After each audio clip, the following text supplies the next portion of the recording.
This lesson is on Inside by Steve Lacy. It's a pretty easy thing. It's got 4 chords in it, so if you just want to play 4 chords the whole time, that's cool. But there is a bass line breakdown that we're going to learn too. Let's get started. This is an easy version, by the way, but these are all the same chords. First chord is an E minor 9. Your first finger goes on the 2nd fret of the D string. Your second finger goes on the 2nd fret of the little E string, and your ring finger goes on the 3rd fret of the B string. And it looks like this and sounds like this.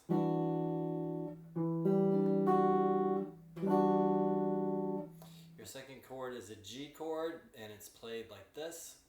Your first finger is going to bar the 3rd fret of the B and E strings, and I'm kind of coming over the top here at an angle so that this knuckle can get the little string and the fingertip can get the B string.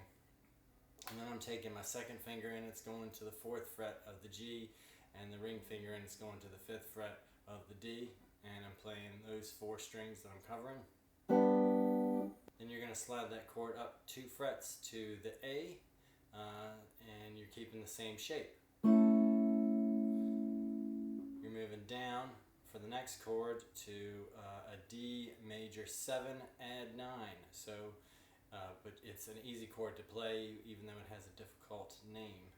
Your first finger goes on the 2nd fret of the G, and your second finger goes on the 2nd fret of the B, and you're playing 4 strings. And the last chord is an E minor 9 again, but we're playing it a little bit different, so we get a different tone. And your first finger goes on, everything's going on the 2nd fret. First finger, 2nd fret of the A, second finger, 2nd fret of the D, and third finger on the 2nd fret of the little E, and you're going to strum all 6 strings with your thumb.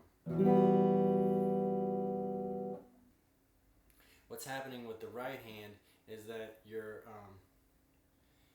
gripping these like finger style, but you're doing strings, all the strings at the same time. So you get this, that kind of thing happening. And for the first chord, you're strumming D, G, B, E. And for the second chord, the same. Third chord, the same. And the same here. And then the last chord, you're just taking your thumb and strumming all 6 strings.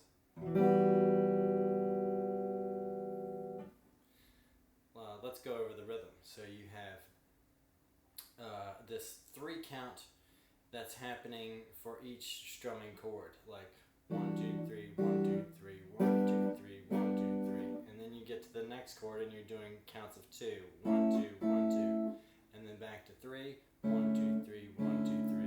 And then the last chord you're going to count to 10. 1, 2, 3, 4, 5, 6, 7, 8, 9, 10. So if we put that in a loop, you have this 1, 2, 3, 1, 2, 3, 1, 2, 3, 1, 2, 3, 1, 2, 1, 2, 1, 2, 3, 1, 2, 3, 1, 2, 3, 4, 5, 6, 7, 8, 9, 10. 1, 2, 3, 1, 2, 3, 1, 2, 3, 1, 2, 3, 1, 2, 1, 2, 2, 3, 1, 2, 3, 1, 2, 3, 4, 5, 6, 7, 8, 9, 10. Kind of botched one of those chords, but here's what it sounds like without counting it.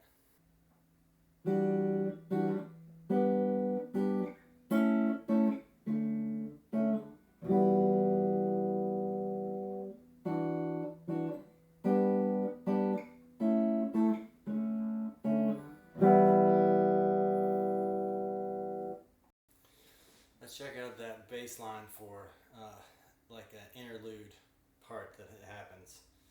So your first note is going to be an open E string, big E, and then you have the 2nd fret of the D, and then you're moving down to your first finger, or you're moving up to putting your first finger on the 5th fret of the E and your ring finger on the 7th fret of the D,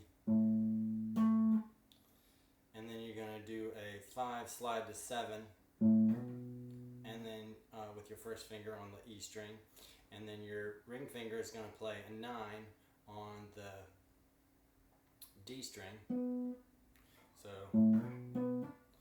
then you're moving back to the 5th fret, but your first finger is going on the A string, and then you're making this little power chord shape with your your pinky finger on the 7th fret of the G, your ring finger on the 7th fret of the D.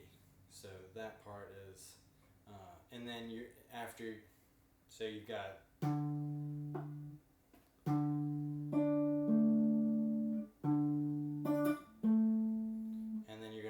Middle finger over to grab the 7th fret on the A string.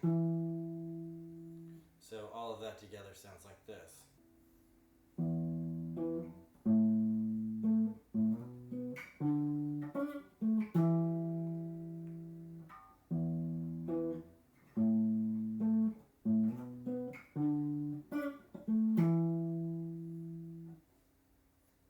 That's everything. I hope you enjoyed this lesson. Remember to like and subscribe, and have a good day.